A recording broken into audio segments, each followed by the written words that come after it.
बड़े भाग्यशाली कहे जाते हैं जिन्होंने ये व्रत ले लिया। बहुत से व्रत हैं, कूटू के पकोड़े, सिंघाड़े का हलवा, इसके भी व्रत होते हैं, लेकिन प्रभु जिन व्रतों से प्रसन्न होते हैं वो व्रत तो समझ लो। ये तो प्राणों का संयमन करने वाले व्रत हैं। अन्नहार न लेना, अल्पाहार, दुग्धाहार, जल आदि पीकर रहना, ये प्राणों का पोषण जो करने की हमारी विषय भोग जनित वृत्ति थी, उस पे शासन है। इसीलिए भगवान ने कहा व्रतांश यज्ञ छंदांश कीर्तान्यमायमा यथा वरुंधेत सत्संगा सर्वसंगो पहो हिमाम। जो सब संगों का त्याग करा दे, ऐसे संत संग से जैसे मैं शीघ्र मिलता हूं, प्रसन्न होता हूं, वैसा किसी अन्य साधनों से नहीं। ये बात आप ये व्रत अगर ले लें तो बहुत जल्दी आपका हृदय शांत हो जाएगा। नहीं सुनना अपने लोक वार्ता, लोक निंदा, प्रपंच की वार्ता, ग्राम्य वार्ता, राज वार्ता। हमको तो भगवत प्राप्ति करनी है, तो हम व्रत लेते हैं कि हम भगवत वार्ता ही सुनेंगे। श्रीपाद कह रहे हैं प्रीति रसना में नरी नरती, मेरी जिह्वा तू नाच, राधा नाम पे नृत्य कर। राधा राधा राधा राधा राधा राधा। वृंदावन वृंदावन वृंदावन, प्राण वृंदावन, सर्वस्व वृंदावन, जीवन वृंदावन, मेरो वृंदावन। नाच, इस पे नाच। नहीं, ये दुष्ट रसेंद्री, वाकेंद्री, इसमें दो इंद्रियां हैं, ये प्रपंच में ही नाचना चाहती है। जहां बैठो मैंने ऐसा, तूने ऐसा, ये वैसा, वो वैसा। भैया ये त्रिगुणात्मिका माया है, यहां ऐसा वैसा होता ही रहेगा। तुम क्या करो, व्रत ले लो अपनी वाकेंद्री का। रसना कटो जो अन रटो। प्रभु के नाम गुण रूप लीला और भक्त चर्चा के सिवा वाणी से नहीं बोलेंगे। धन्य भाग, अहो भाग्य। नियम लो, वाणी से नहीं बोलेंगे। भगवत ताते मौन गहनो उचित है, ध्रुवदास जी कहते हैं। वाणी से बड़े अपराध बनते हैं, बड़ा विघ्न पैदा हो जाता है। बातें हाथी पाइए, बातें हाथी पाओ। बात में तुम्हें हाथी इनाम में दे दिया जाएगा, बात में तुम्हें हाथी के नीचे रौंदा दिया जाएगा। बात बहुत, वाणी एक अमोल है, जो कोई बोले जानी, ये तराजू तौल के तब मुख बाहर आनी। तीर से भी ज्यादा वाणी चुभ जाती है, भयंकर अपराध से भी ज्यादा सर्वनाश करने वाली ये वाणी बन जाती है। वाणी ही है। एक क्षण में ऐसा झगड़ा हुआ, मार काट शुरू, वाणी। एक ऐसा वाणी सुनी कि मन व्याकुल हो गया कामना से। एक ऐसी वाणी सुनी, मन व्याकुल हो गया भगवान के लिए। वाणी का ही तो सारा खेल। बहुत संभाल के वाणी को, भगवत चर्चा, अन्यथा ताते मौन गहनो उचित है। मानता है कोई बात नहीं, बस मन मानी, चटर चटर, ये बस मेढक की तरह टर टर होना चाहिए।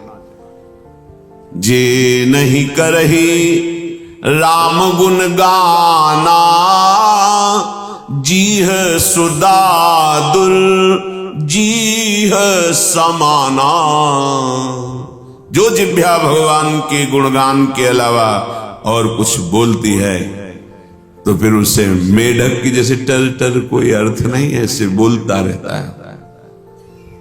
भावार्थ है आगे जिह्वा छीन ली जाएगी, तुम बोलने लायक नहीं रहोगे। बहुत सावधान, बढ़िया अवसर मिला है। कह रहे हैं कि प्रीति रसना में नरी नरती, नाच नाच मेरी रसेंद्री और वाकेंद्री यही है। अय रसना तू राधा नाम सुधा रसम, इस रस का पान कर और खूब बोलो राधा राधा। उच्च ईश्वर स्तंभद सर्वदैव, ऊंचे स्वर से जय जय श्री राधे। राधा नाम कीर्तन, भगवत नाम कीर्तन, भगवत गुण कीर्तन, भगवत महिमा कीर्तन, भक्त कीर्तन। भक्त महिमा कीर्तन। कितना हमारे पास समय है, हम व्यर्थ में क्यों नष्ट करें? प्रिया प्रीतम की प्राप्ति के लिए, दिव्य आनंद के लिए हमें ये वाणी मिली है।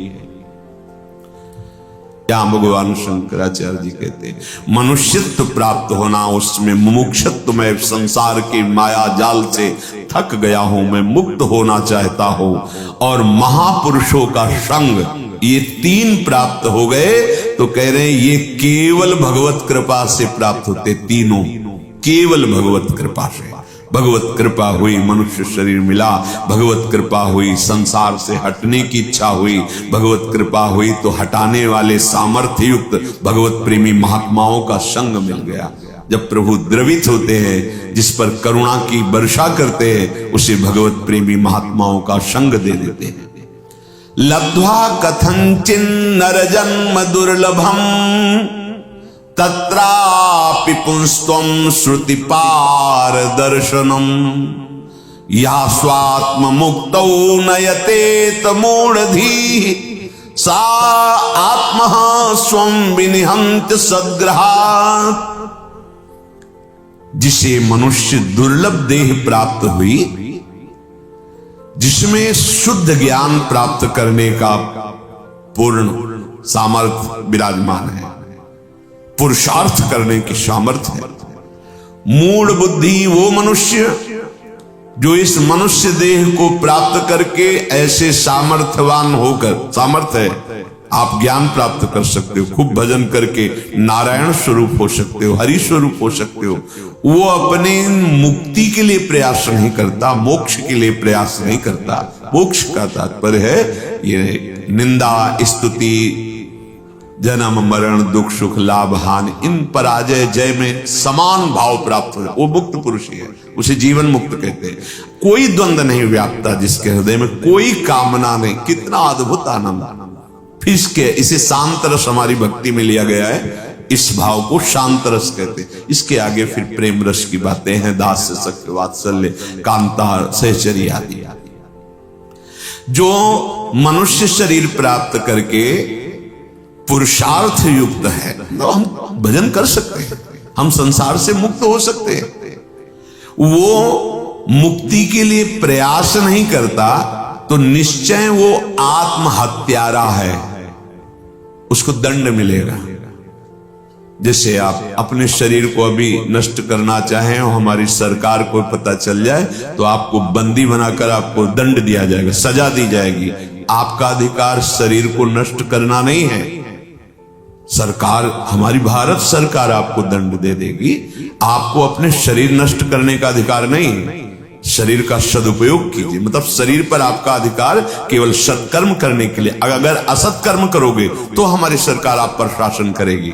ये शरीर आपको परम सुख प्राप्ति के लिए दिया गया है, तो संविधान के अनुसार चलो, शास्त्र प्रमाण के अनुसार चलो, मुक्त हो जाओगे। फिर भागवती सरकार आपको कैसे क्षमा कर देगी यदि आप इस शरीर को विषय भोगों में लगा के नष्ट कर दिया। तो कह रहे हैं वो सात्महा स्वम विनिहंत्य सद्ग्रहात्, वो अपना नाश करने वाला आत्मघाती बड़े कष्ट को प्राप्त होता है, बड़ी दुर्गति को प्राप्त होता है। इतः कोऽन्वस्ति मूढ़ात्मा यस्तु स्वार्थे प्रमाद्यति दुर्लभम मानुषम देहम प्राप्य तत्रापि पौरुषम। भला ऐसा दुर्लभ मनुष्य देह प्राप्त करके जिसमें पुरुषार्थ किया जा सकता है, परम स्वार्थ अर्थात परमात्मा की प्राप्ति में प्रमाद कौन कर सकता है? इससे अधिक मूढ़ता, अंधता क्या होगी कि मनुष्य शरीर मिलकर वो भजन करके भगवत प्राप्ति नहीं करना चाहता। कितनी मूढ़ता है। अच्छा, संत जन गुरुजन इसी बात को समझा है। देखो, अपना मन स्वाभाविक प्रभु में लग जाए ऐसी बात नहीं है, हमारा मन भजन में लग जाए ऐसी बात नहीं। भजन न होई संग बिन, और भजन बिना नहीं प्रेम। छिनहू भजन न छाड़िए धरिए या ध्रुने। भजन कैसे होता है? गुरुजनों के द्वारा बनाई हुई दिनचर्या में बंधने पर होता है। शब्द याद कर लो, भजन न होई संग में। अगर गुरुजनों ने जो एक दिनचर्या बना दी है उसका तुम पालन करो प्राणपन से, तो उनकी कृपा और आपका पुरुषार्थ दोनों मिलकर आपके मन को बलात् खींच करके प्रभु में लीन कर देंगे। जैसे दिनचर्या आपकी बनी कि आपको सत्संग में आना है, आपको वाणी पाठ में रहना है, आपको श्री जी की सेवा श्रृंगार दर्शन जो सेवा अवसर मिले सब किया, गए प्रसाद पाओ, सो जाओ, फिर उठो, नाम कीर्तन में आना है, वाणी पाठ में शाम के 6 बजे तक, फिर जाओ, जो आपको बने बने सो जाओ, फिर 2 बजे उठ जाओ। इतनी दिनचर्या यही है कि अगर घर में तुम कुछ ना करो, केवल सो जाओ जाके और फिर आके दिनचर्या करो, तो हम तुम्हें कह रहे हैं कि भगवत प्राप्ति हो जाएगी। क्योंकि ये वृंदावन धाम है, आप जानते हो, यहां 10 नाम जपोगे ना तो 10 करोड़ बाहर के यहां के 10 नाम, ये वृंदावन धाम है। और दूसरी बात है, आप गुरु आज्ञा में हो, तुम बच्चे नहीं हो, बहुत पुरातन हो, नए नए शरीर मिलते जाते हैं, छूट क्या होती, बच्चे हैं सो जाओ, तो यही सोना उसके जीवन के खोने का अभ्यास बन जाएगा। देखो, यही नवीन अवस्था में यदि आपको वैराग्य मिला है तो आपके जैसा सौभाग्यशाली कौन, संसार चक्र में जाने ही नहीं दिया, प्रभु ने खींच लिया अपनी तरफ। अब आपको गुरुदेव की आज्ञा रूपी मजबूत रस्सी पकड़ के इस चढ़ाई को चढ़ना है। अभ्यास योग युक्तेन चेतसा नान्यगामिना, आपका अभ्यास ऐसा हो कि चित्त कहीं जाए ना, और अभ्यास का बड़ा चमत्कार होता है। देखो, अपने लोगों ने नींद से लड़ाई लड़ी है, क्योंकि अव्यक्त कृपा भगवान की बचपन से निकाली, तो इस अवस्था में यौवन अवस्था तक नींद का बड़ा प्रभाव होता है, बड़ा प्रभाव होता है, तो लड़ाई लड़नी पड़ती है। अब उसका चमत्कार अभ्यास का ये हुआ कि दिन में तो नींद है नहीं, रात्रि में 9 बजे मान लो लेट, अब जब आओ या ना आओ, तुम्हारा स्वागत करने के लिए थोड़ी हम बैठे कि आप 1:45 बजे दिनचर्या प्रारंभ। बहुत से साधु कोई अभ्यास योग युक्ते ने चेतसा नाम्य का, चित्त तुम्हारा ऐसा हो ही नहीं सकता कहीं चला जाए, अभ्यास। श्रोता सोई परम सुजान सुनत चित्त रति करे, जैसे स्वाति का बूंद गिरा चोच में ले लिया और उसका जीवन बन गया, ऐसे ही श्रोता वक्ता के मुखार बिंदु पर एकाग्र दृष्टि, शब्द निकल रहे श्रवण इंद्रिय से पान करता चला जा रहा है, सोई सुजान श्रोता। फिर क्या, जो पान किया उसी को आचरण में उतार लिया, महात्मा बन गया। एक शब्द सत्संग का लग जाएगा तो जीवन का परिवर्तन कर देगा। अब वो कौन सा एक शब्द होगा, अपनी श्रवण इंद्रिय को सावधान होकर हम सुनाए। मनुष्य देह प्राप्त करके पुरुषार्थ अभ्यास में बड़ी ताकत है, बड़ी ताकत अभ्यास में है। भजन का अभ्यास है, जैसे पीछे आसनों का अभ्यास, अब जब से तो स्नान करते ही संध्या के बाद चाहे हम खड़े हो चाहे बैठे हो, अपने आप वृत्तियां डूबने लगी, अपने आप वृत्तियां जाने लगी। कितना चमत्कार अभ्यास का कि उनको जिस टाइम से ध्यान में लगाने, वो अगर विलंब हो गया स्नान करते ही वो अपनी वृत्तियां, अभ्यास विषय में तो ठीक जितना आप अभ्यास कर रहे हो, 10 दिन में विषय, 5 दिन में विषय, 4 दिन, अभ्यास आपको हरा देगा, अभ्यास आपको जिता देगा। अच्छा अभ्यास करो। मनुष्य शरीर में जो आपको ऊर्जा शक्ति मिली है तो उसको आप गलत प्रयोग मत करो, पुरुषार्थ परम पुरुषार्थ लाभ करो। वो बड़ा आत्मघाती मूड है जो परमार्थ की दिनचर्या साधना में प्रमाद करता है। फिर क्या होगा, इतना दुर्लभ संयोग बना है, बार बार तो बनत नहीं, या संजोग अनूप मानुष तन वृंदा विपिन रसकन संग विरूप। जब प्राप्त कृपा का अनादर किया जाता है तो फिर माया बख्शती नहीं, माया नहीं बख्शेगी। वदन्तु शास्त्राणि यजन्तु देवान् कुर्वन्तु कर्माणि भजन्तु देवताः आत्मैक्य बोधेन बिना विमुक्तिर न सिद्ध्यति ब्रह्म सतांतरेपि। तुम शास्त्र पढ़ करके, व्याकरण पढ़ करके व्याख्या कर सकते हो, करो। देवताओं का यजन करो, खूब शुभ कर्म करो। पर हम तुम्हें एक बात बता देते हैं, भगवान शंकराचार्य कहते हैं, जब तक तुम प्रभु की एकता का, ब्रह्मात्मिकता, इसका बोध नहीं करोगे तो 100 ब्रह्माओं के कल्प तक तुम करते रहो। 100 ब्रह्मा, 100 कल्प बीत जाने पर भी तुम इस संसार चक्र से मुक्त नहीं होगे। ये बात समझने की है। तभी हम कहते हैं कि जो बात साधनाओं के बहुत समय तक करने पे नहीं बनती, सत्संग के क्षण में बन जाती। स्वीकृति, क्या स्वीकृति? मैं तो प्रियालाल का हूं, भूलकर संसार में फंस गया, देहाभिमान के कारण भोगों को और देश संबंधियों को अहमता ममता से स्वीकार कर लिया, छोड़ दिया। जो हजारों जन्मों की साधना में बात बननी थी, ऐसे ऐसे से देखो कृपा आपको कैसे चढ़ा रही है। देखो ना, कदम कदम आपको ऊंचाई की तरफ ले जा रही है। और जब आप उसी कृपा का अनादर करते तो वहीं खड़े हो जाते जाके, और उससे भी नीचे। क्यों नीचे? क्योंकि पहले तो आपके चढ़ने के चांस थे। अब आप जब अपराध करके उतर गए तो चढ़ने वाला जो मार्ग है वो बंद कर दिया जाता है। अब तुम्हारे लिए वो गलियां जो बहुत सुहावनी लग रही, वो दुर्गति की तरफ जा रही है। ये गली थोड़ी विष वाली लगती है, ज्वाला में लगती है, बड़ी कठिन है, नहीं चढ़ पाऊंगा, पर बड़ी सुखद और आनंदमय है। यद्यग्नि विस्मयु परिणामे अमृतोपम। और ये संसार की गली बड़ी सुहावनी लग रही है, पर इसका जहां विसर्जन होता है वो आवागमन चक्र, दुर्गति होती है। भगवत मार्ग थोड़ा विश्वत लगता है, जलन ताप कष्ट सहते हुए, पर इसका जो परिणाम होता है वो अमृत होता है, परम पद होता है। इसीलिए कह रहे हैं कि ये क्रियाओं से नहीं होता। आपकी शुद्ध बुद्धि जो आपको दिनचर्या दी गई, इससे जब होगी तो आपको यह अनुभव होने लगेगा, भूल गया था मैं तो प्रियाजू का ही हूं, प्रियालाल का ही हूं। जैसे बीरा जी के मेरे तो गिरधर गोपाल, ये आई बात। जैसे ज्ञानी जन, अरे जो आत्म स्वरूप मैं हूं, मैं तो ब्रह्म स्वरूप ही हूं, मोक्ष हो गया।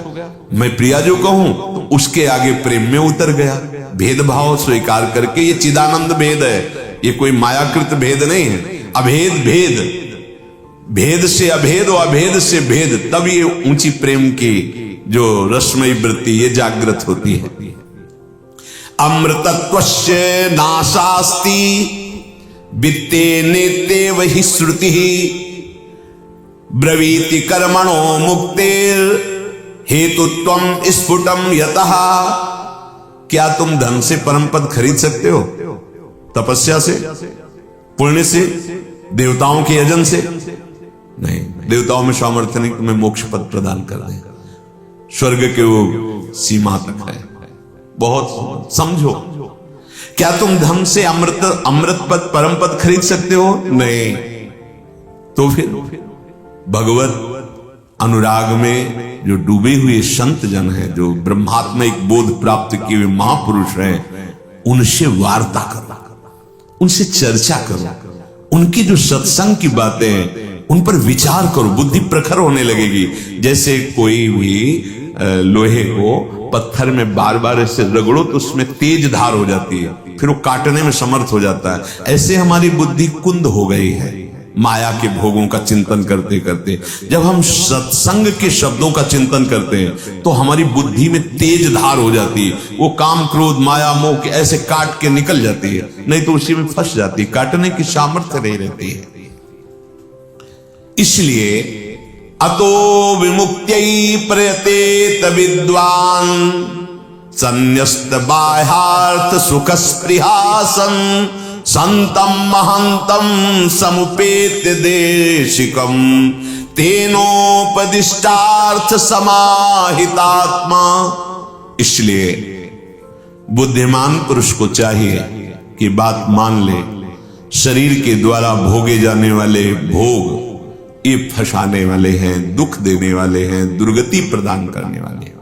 जितने भोग शास्त्र सम्मत हैं, शरीर निर्वाह के लिए भगवद अर्पित करके उनका सेवन करो और संत शिरोमणि गुरुदेव की जाकर शरण लो, उनका उपदेश, उनका वचन समाहित चित्त होकर सुनो। बस यही करना जो बोल रहे हैं, काम हो गया, बात मान ली।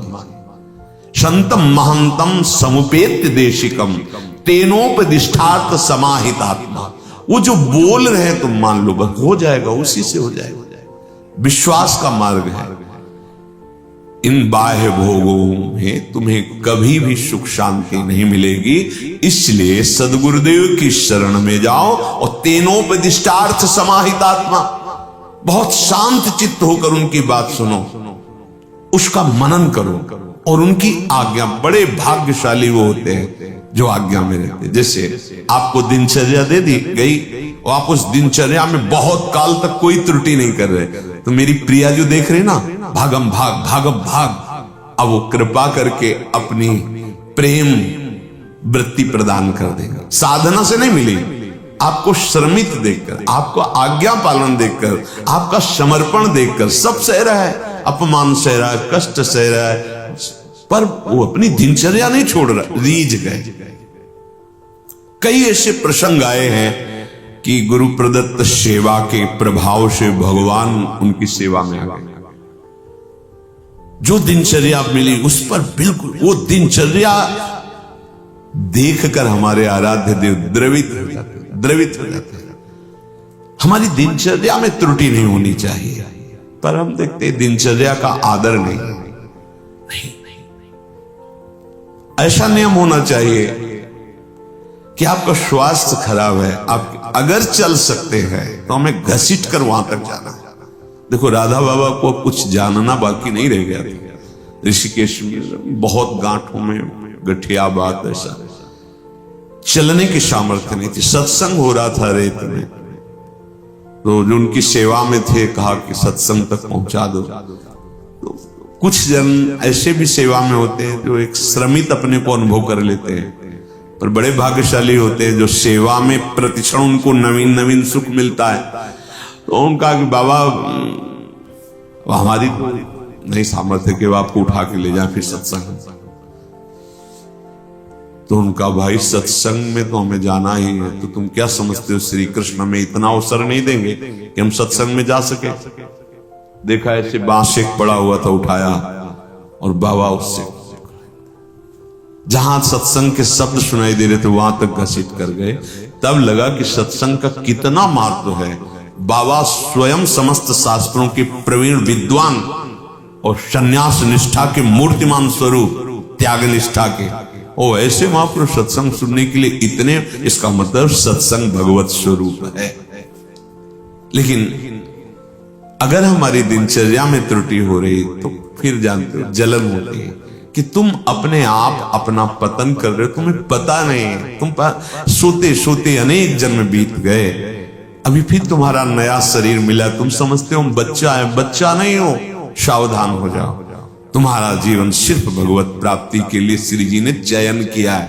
देखो ना, मान लो आप 14 वर्ष के हो, 18 वर्ष के हो, तो आपको कितना बड़ा सौभाग्य मिला कि जो जीवन भर निकल जाता है, पता नहीं चलता सतमार्ग क्या है। तुम्हारी पढ़ाई ऐसी सतमार्ग, तो अब तुम अपने गुरुदेव के वचनों का पालन करो, उनकी आज्ञा का पालन करो।